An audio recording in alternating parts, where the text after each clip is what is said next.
wabarakatuh. Waalaikumsalam. Bismillahirrahmanirrahim. Alhamdulillahi wa kafa. Wassalatu wassalamu ala sayyidina Muhammadin al-Mustafa wa ala alihi wa sahbihi ahli sidqi wal wafa. Amma ba'du. Hadratil afadil, sang murabbi ruhi, beliau Rais Am Jami' ahli Tariqatul Muqtabarah An-Nahdiyah Maulana Habib Lutfi, yang sama-sama kita ta'zimi, kita berharap berkah dan manfaat ilmu beliau wa dzurriyyatihi wa man habba ilaihim, dan kepada seluruh dzurriyyah beliau semuanya, juga bil khusus sebagai roisnya MTDH Habib Bahauddin yang tentunya sama-sama kita ta'zimi, kepada beliau sang pembina murabbi ruhi MTDH kita ini, Bapak Mas Haji Teddy Yuswani sekeluarga, dan kepada ketua kita Mas Mustohirun, dan kepada jamaah semuanya yang mungkin di antara panjenengan semua ada para kiai, para asatid, para hujat, ibu, bapak-bapak sekalian yang saya hormati. Tidak mengurangi rasa hormat saya kalau duduk yang sana nggak kelihatan. Panjenengan kenal semua sama saya, Pak. Saya adalah seorang laki-laki lahir di kota kecil Wonosobo. Nama saya Badrun, gak pakai embel-embel lain-lain.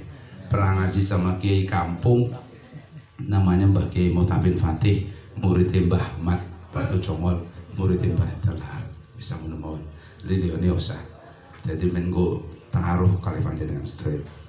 Jamaah sekalian saya hormati, ini masih momen halal bihalal. Kalau cerita tok kalian jenengan, cerita ini tidak ada di dunia nyata, tapi ada di dalam pikiran panjenengan semua. Konon cerita tidak jauh dari kampung saya, hiduplah satu keluarga. Kira-kira rumahnya itu 100 meter di belakang kampung. Rumahnya dekat dengan kali, kalen, walaupun kali gede, kalen yang biasa ngaliri sawah. Dia menempati rumah sebesar 5 kali 10 meter.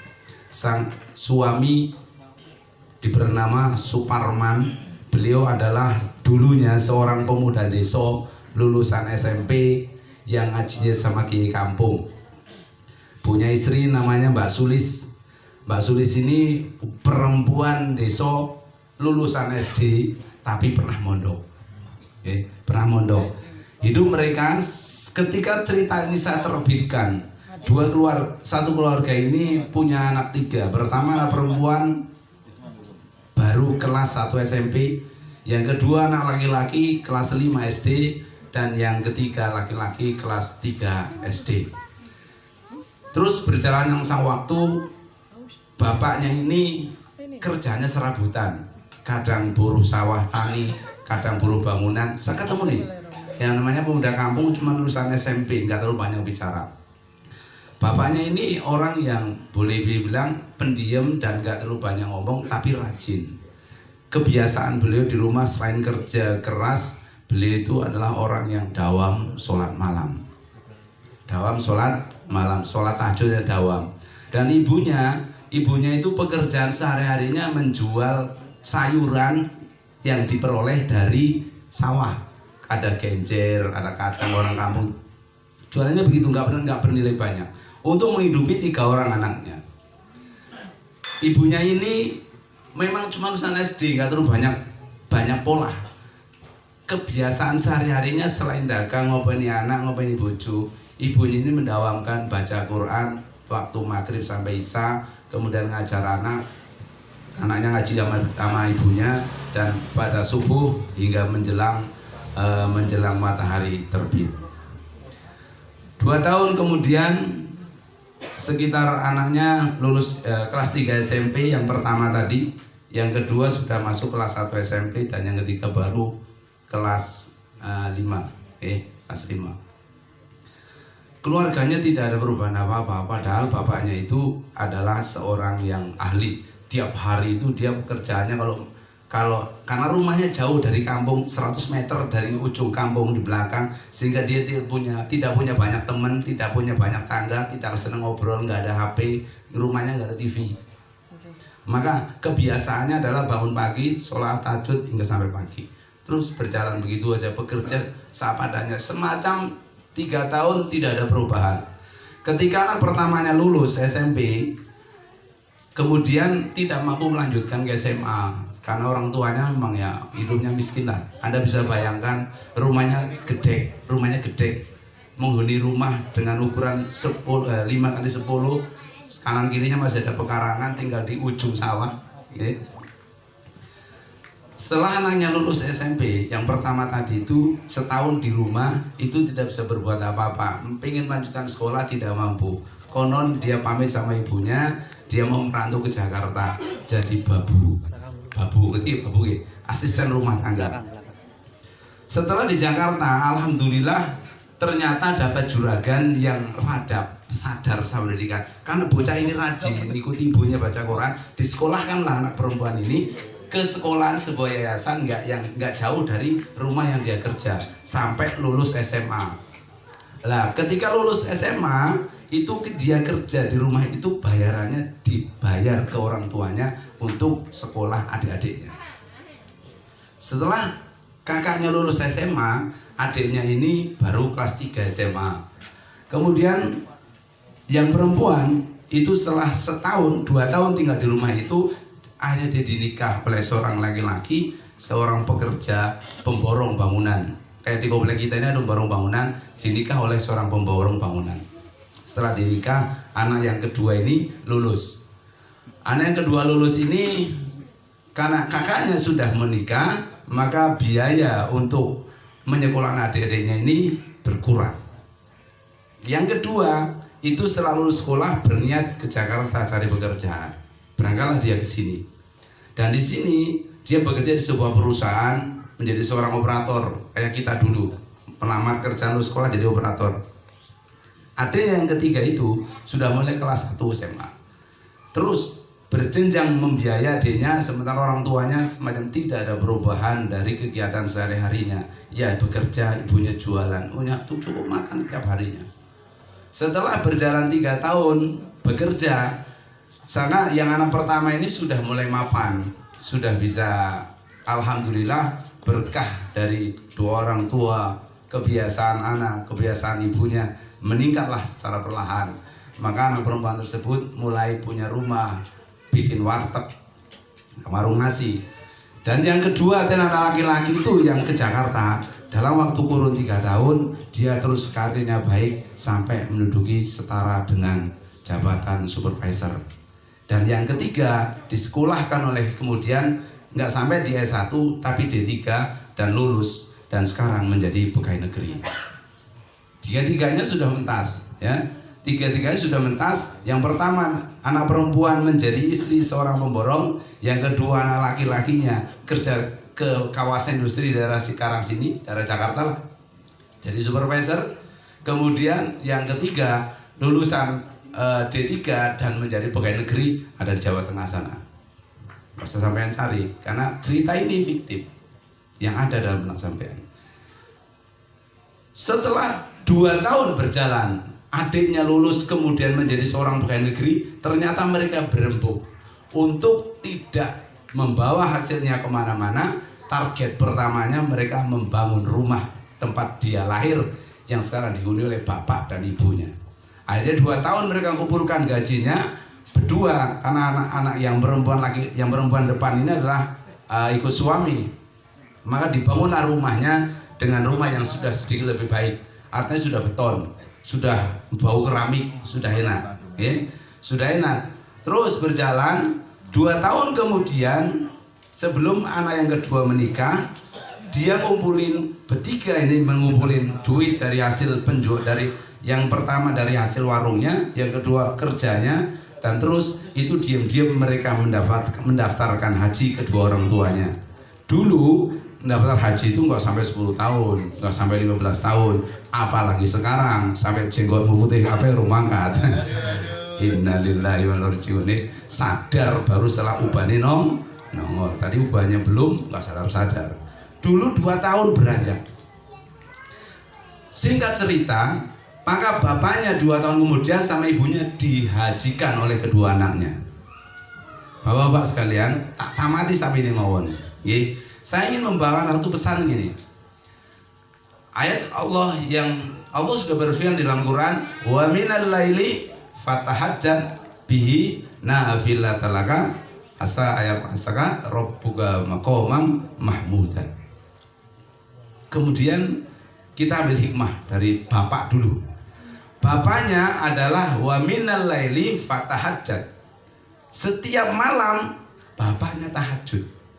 Oleh-olehnya adalah maqamam mahmuda. Di mana maqamam mahmudanya? Pertama yang Allah berikan ke anak perempuannya. Cuman nyekolai SMP. Niat menjadi babu, kerja di Jakarta, disekolahkan. Jadilah dia istri seorang pemborong, meningkat derajatnya. Satu, ya. Yang kedua, Allah tingkatkan derajatnya anak yang kedua. Cuman STM 3 tahun jadi supervisor. Terhormat betul. Ono sing terhormat mana operator sama supervisornya. Kalau bapak-bapak kerja di pabrik tahu ya, mesti terhormat supervisor. Maqamah muda. Yang ketiga, Allah belum berikan ke orang tuanya, diberikan ke anak yang ketiga. Cuman D3 jadi pegawai negeri. Kalau dulu ning Jawa kalau jadi pegawai negeri itu keren, betul nggak? Keren. Ini anak orang nggak punya. Baru setelah tiga-tiganya Allah tingkatkan maqamah mahmudanya, baru orang tuanya diangkat. Rumahnya yang tadinya miskin dan terbelakang di ujung kampung dibangun. Yang ketiga, kemudian belum sampai terus perjalanan sepanjang jalan, Allah tingkatkan lagi, dihajikan. Gak ada yang menyangka di awal dia keluarga miskin, terbelakang, rumahnya itu 100 meter dari ujung kampung. Nggak dilihat sama orang. Sekarang nih ketika bapak sudah haji, kerjanya sudah nggak serabutan. Ibunya hanya mulang haji, ya. Bapaknya hanya kerja sementara yang ada dan belajar ngolah sawah yang maro, bahasanya belum beli. Anaknya tiga-tiganya kalau pulang lebaran itu nongkrong mobil semua di depan rumah. Sekarang akhirnya keluarga ini menjadi keluarga yang dicontoh oleh banyak orang kampung, bahkan dipuji-puji di alam-alam. Ini loh keluarga yang berhasil. Bisa cerna nggih?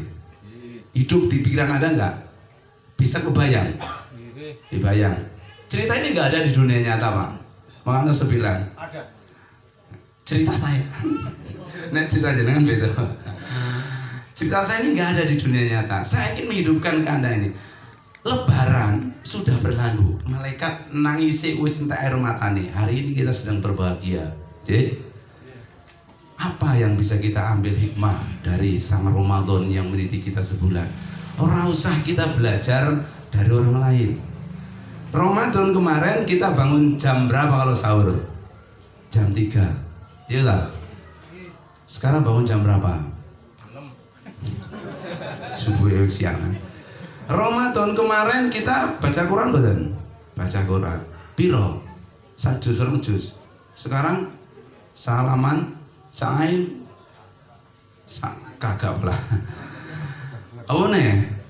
Maksud gini, ambillah dari sekian banyak aktivitas kita di bulan Ramadan ini. Orang rasanya untuk lioni. Itu aja ambil salah satu. Mau fatahajjat bihi au qiraatil Quran nawiru buyutakum bisolati wa tilawatil Quran. Pilih mana yang bisa kita lakukan. Nggak usah sampai apa kegiatan nih, nggak perlu. Kalau itu bisa diambil hikmah, insya Allah panjenengan semua doanya makbul. Amin. Doanya makbul. Ini loh cara kita mengambil hikmah dari Ramadan. Kita ini mana-mana pada halal bihalal, pakaiannya api, semangatnya tinggi. Berat badan ini turun 5 kilo, lebar botol naik 5 kilo, baru sebulan. Makanya terus. Nah, yuk sama-sama kita mengambil hikmah di momen halal bihalal MTDA ini. Nggak usah belajar banyak-banyak kemana-mana. Belajarlah dari aktivitas kita ketika Ramadan sebagai tafakur wa tawajjuh ila Allah, mengangkat doa-doa kita. Mungkin kita belum mampu. Dan di dalam cerita tadi itu cuma laki-laki sekelas lulusan SMP. Jenengan yakin lulusannya SMA ke atas. Secara komposisi pengetahuan jenengan lebih baik. Kemudian kegiatan kerjaan ini ku semrawutan, buruh tani, bangunan. Saya ketemu nih, panjenengan kerja tiap hari bersih.